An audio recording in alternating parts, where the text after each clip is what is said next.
Senador at BP Sara nasuka sa payag ni Yussi Claire Castro matapos nitong palabasin na malinis si PBBM at hindi umano ito namumulitika. Yussi Claire pilit na nagtatapang-tapangan sa preskon, maghihiro lang siya ng kanyang pinuno. Pero bago ang lahat, kung hindi pa kayo nakapag-subscribe sa channel na ito, please do subscribe para mas maging updated pa kayo sa mga susunod kong mga videos. Sabog na sabog sa kahiyan si Yussi Claire Castro matapos patot sa dahan ni VP Sara si PBBM ang kaugnay sa pahayag nitong namumulitika ang pamilya Duterte. Sa pangyayaring ito, isinampal sa pagmumuka ng mga naglalakihang tao sa mukha ni Castro ang kabulustugang ginagawa ni PBBM sa mga Duterte upang patalsikin niya lang ang mga ito. Paniniwala ng nakararami na ang ginagawa ni PBBM ngayon ay isang malaking halimbawa ng sakim at ganid na politikong walang ibang iniisip kundi pamumulitika lamang. Samantala, narito ang despiradang respak ni Yussi Claire. Ma'am, on VP Sara lang din po. Meron po kasi siyang recent statement. Sinagot po niya yung sabi ni Presidente na iwasan na yung pamumulitika at magtrabaho na lang. Ang sabi niya, siguro tumingin siya sa salamin, no? Pag sinasabi niya yung stop na ang pamumulitika, kasi sila yung namumulitika. Ang ginagawa lang namin lahat ay sumasagot kami. Baka po may reaction lang po tayo. Tama naman po na ang bawat tao, lalong-lalo na po ang public servant, ay dapat nananalamin at ina-assess niya yung sarili niya kung siya ba'y nagtatrabaho, namumulitika o nagbabakasyon lang. Ang Pangulong Marcos Jr., alam po niya ang direksyon niya. Alam po niya ang dapat na gawing trabaho at yan po ang pinag-uutos sa lahat ng public servants, lalong-lalo na po sa ilalim ng Executive Department. Ang utos sa amin ay magtrabaho. Iwasan ang pamumulitika. Nakita niyo naman po siguro, kanina lamang po ay pinasinayaan niya ang pagbibigay ng 387 na ambulances para sa mga LGUs natin. Nakita niyo na rin po kung paano siya tumulong na mapaunlad pa ang sektor ng agrikultura. Pati na po ang mga mangingisda ay nakikinabang sa binibigay po na tulong at ayuda ng pamahalaan ni Pangulong Marcos Jr. Hindi po nag-aaksaya ng panahon ng ating Pangulo para tumulong sa taong bayan. Trabaho lamang po talaga ang nasa isip ng ating Pangulo. Sa ngayon po ba ay nasaan si VP Sara o si Pangulong, si Vice Presidente nung yan ay sinabi niya? Nasaan po ba siya ngayon? The Hague. Okay, at ang ating pagkakaalam hanggang kailan po siya doon? Hanggang July 23.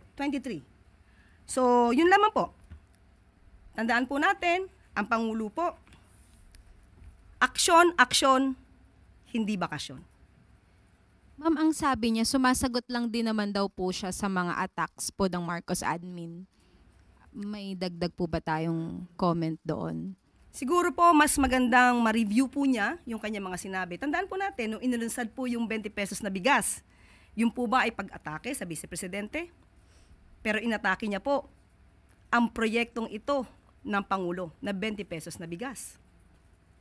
At marami pa pong sinabi ang Vice Presidente na hindi naman po issue ng Pangulo at ng gobyerno. Thank you, ma'am. Hi, ma'am. Ma'am, a June survey of the SWS showed that majority of Filipinos, actually 42%, disagree with the impeachment complaint, while of Vice President Sara Duterte, while 32% lang po ang agree. Kumpara po ito sa kanilang December survey which showed that 41% yung sumusuporta noon sa impeachment at 35% lang yung disagree. As the impeachment po is a constitutional accountability mechanism for our officials, nababahala po ba ang palasyo na mas marami ng Pilipino ang hindi sumusuporta dito sa impeachment complaint? Unang-una po, wala po at hindi po makikialam ang Pangulo at ang administrasyong ito kung magkakaroon man po ng impeachment trial o hindi. Pero sa aking pagkakaalam, noong June 2, parang lumalabas na SWS survey, 88% ang nais ng mga Pilipino na nais na humarap si Vice Presidente sa impeachment trial. Ngayon po, parang 42% ang disagreed sa impeachment complaint. Tama po ba? So parang magkaiba po yata ang gusto ng tao na dapat siyang humarap sa isang impeachment trial at 42% yung hindi sang-ayon sa impeachment complaint. But anyway, kung ano man po ang sinasabi ng survey, yan po ang sentimiento ng taong bayan. So igagalang po natin yan. Ayun, ma'am. To clarify, yung sinasabi niyo, ma'am, is a different survey. It's from Okta. 78% of... So 88% yung SWS, June 2. 88% of the Filipino, It's a... tama ba? Kita ko dito, ma'am, Okta. Yung Okta is 78%. Yes. Opo. Yung SWS ng June 2. June Lumabas 2. June 2. Itong lumabas, ma'am, na survey, it was conducted last June. Yeah, And- pero okay, sige. Anyway, kung ano man po yung sentimiento ng taong bayan, igagalang naman po natin yan. At muli, ayaw po ng Pangulo na ipahid sa atin, sa administrasyon, yung impeachment trial. Dahil ito po ay nasa kamay na po ng mga Senado. So kung ano po ang kanilang move sa impeachment trial, nasa kamay na po nila yan. Nabanggit din kasi, ma'am, ni VP Sara sa interview niya sa The Hague na yung resulta ng survey ay dahil siguro naiintindihan ng mga Pilipino na pure political persecution at harassment lamang ang impeachment laban sa kanya. Okay, kung yun po yung kanyang opinion, igalang po natin. Kung feeling niya po political persecution, but as far as the administration is concerned, wala pong political persecution na ibinabato sa Vice Presidente. Ito naman po siguro ay nakikita kung ano yung mga dokumento na naisiwalat na sa hearing at tulad nga ng sinabi natin nung mga nakaraang buwan, katulad sa Okta Research, 78% ang sumasang-ayon na dapat humarap ang Vice Presidente sa impeachment trial. Thank you. Ivy Reyes, Billionaire News Channel. Hi, Yusek. Good morning. Sa isang interview po ni Mr. Chavit Singson, sinabi niya po na parang nakalimutan na po siya ng Pangulo after the elections kahit malaki po yung tulong niya dito at that's the last time they will help Marcos po. Sa ngayon po, hindi po natin alam kung nadinig na po ng Pangulo ang mga tinuran po ni Governor Chavit Singson. Pero sa ating pagkakaalam po, ang ating Pangulo naman po ay hindi po siya nakakakalimot. At kahit siya po'y nakalimutan, hindi pa rin makakakalimot ang Pangulo. So hindi na po siguro sila nagkakausap or hindi po natin alam. So hintayin na lang po natin kung ano magiging tugon ng Pangulo.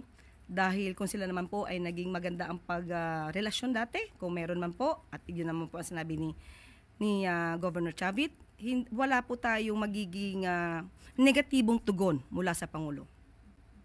Ma'am, just to follow up on the Sabongero story development, sinabi po ni SOJ Remulla na based sa intelligence na natanggap nila at dokumento, yung mga former President Duterte ay possibly involved din sa missing Sabongero's case. May response po ba ang Palasyo at have we heard from General Torre about this? Okay, kung ganyan po ang nakikita sa mga investigasyon, mas lalo pa po dapat itong palawigin yung pag-iimbestiga rito.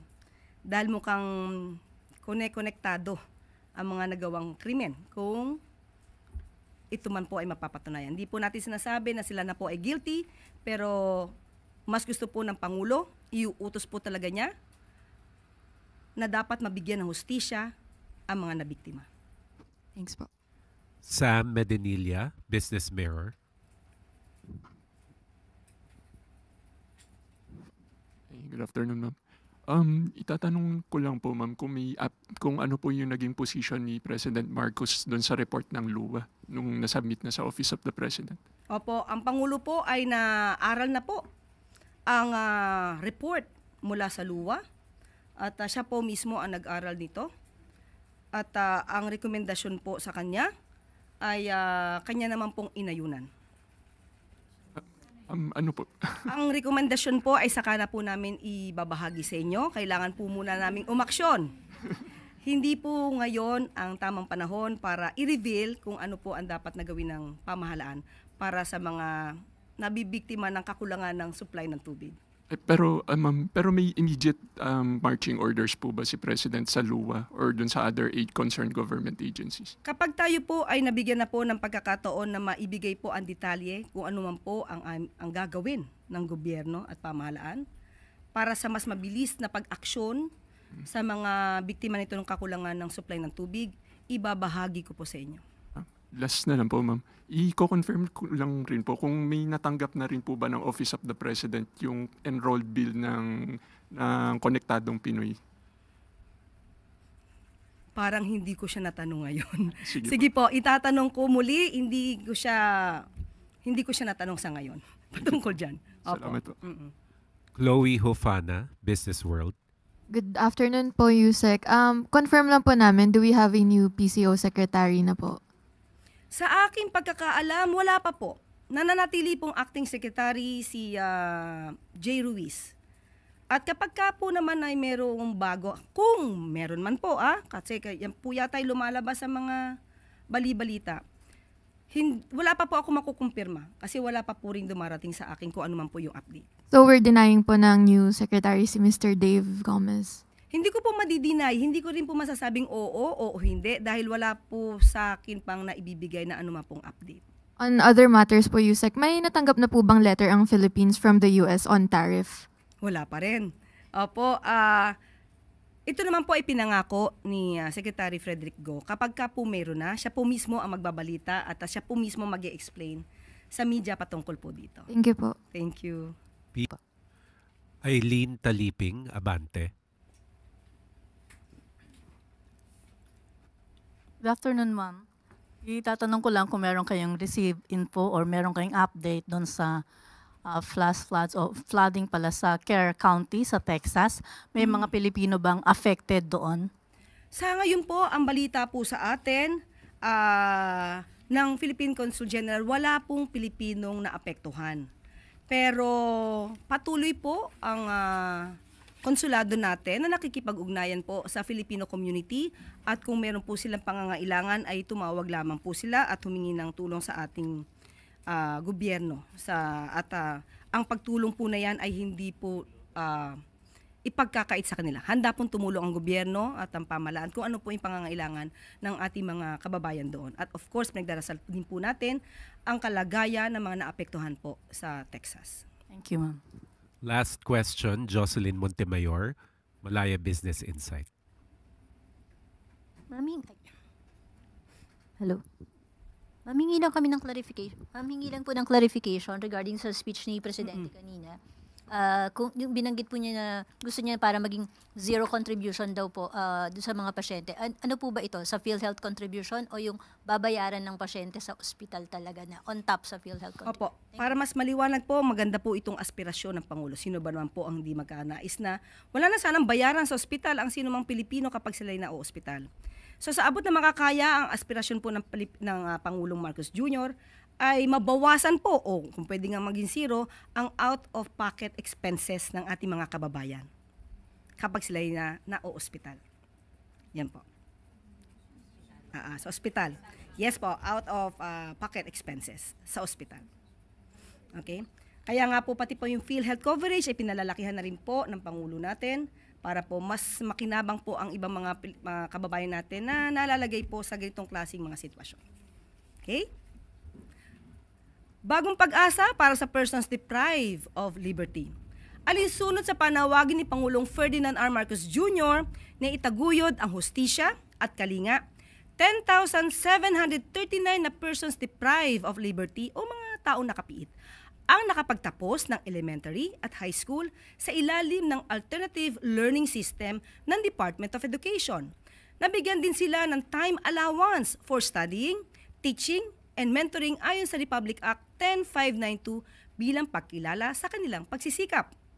Samantalang 107 PDLs naman ang nakapagtapos ng kolehiyo sa ilalim naman ng Tertiary Education Behind Bars program sa pakikipagtulungan ng Commission on Higher Education habang 720 PDLs